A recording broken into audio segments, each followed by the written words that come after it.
Bayangkan sebuah pesawat pembom strategis raksasa yang mampu terbang lebih cepat dari suara, membawa senjata nuklir lintas benua, dan dirancang untuk menembus pertahanan udara paling ketat di dunia. Inilah Tu-160 Blackjack, simbol kekuatan udara strategis Rusia yang masih membuat Barat waspada hingga hari ini. Fakta paling mencolok dari Tu-160 adalah statusnya sebagai pembom strategi supersonik terbesar, terberat, dan tercepat yang pernah dioperasikan, bahkan hingga era modern. Pesawat ini mampu melesat hingga kecepatan Mach 2 di ketinggian tinggi, sebuah kemampuan langka untuk kelas pembom strategis. Tu-160 memiliki desain sayap variabel yang dapat berubah sudut saat terbang, memungkinkan efisiensi optimal saat jelajah jarak jauh dan performa tinggi saat kecepatan maksimum dibutuhkan. Ditenagai oleh 4 mesin turbofan NK32 yang sangat bertenaga, Tu-160 memiliki jangkauan antar benua tanpa perlu pengisian bahan bakar berulang, menjadikannya alat proyeksi kekuatan global Rusia. Dari sisi persenjataan, bomber ini tidak membawa bom konvensional di sayap luar, melainkan menyimpan rudal jelajah jarak jauh di dalam 2 ruang senjata internal, termasuk rudal nuklir dan non-nuklir, seperti KH-55, KH-101, dan KH-102, yang mampu menyerang target ribuan kilometer jauhnya tanpa harus memasuki wilayah udara musuh.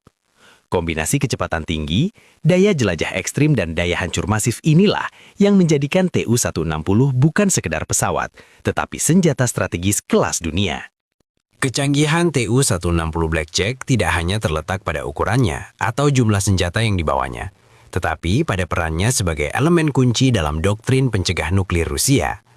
Pesawat ini dirancang untuk menjadi bagian dari triad nuklir bersama rudal balistik darat dan kapal selam nuklir, memastikan Rusia selalu memiliki kemampuan serangan balasan dalam skenario terburuk.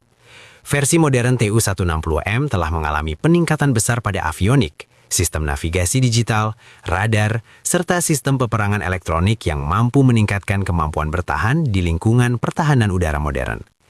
Kokpit Tu-160 kini dilengkapi sistem kendali modern yang mengurangi beban kerja awak dan meningkatkan efektivitas misi jarak jauh. Meskipun bukan pesawat stealth, Tu-160 mengandalkan kecepatan, ketinggian terbang, dan serangan jarak jauh sebagai bentuk perlindungan utama, sehingga tidak perlu mendekati wilayah musuh untuk meluncurkan senjatanya. Dalam berbagai operasi dan latihan militer, Tu-160 sering digunakan untuk menunjukkan kekuatan strategis Rusia, termasuk patroli jarak jauh mendekati wilayah NATO sebagai pesan geopolitik yang jelas. Hingga kini, sangat sedikit negara di dunia yang mampu mengembangkan dan mengoperasikan pembom strategis dengan kemampuan sekelas Tu-160. Pertanyaannya, di era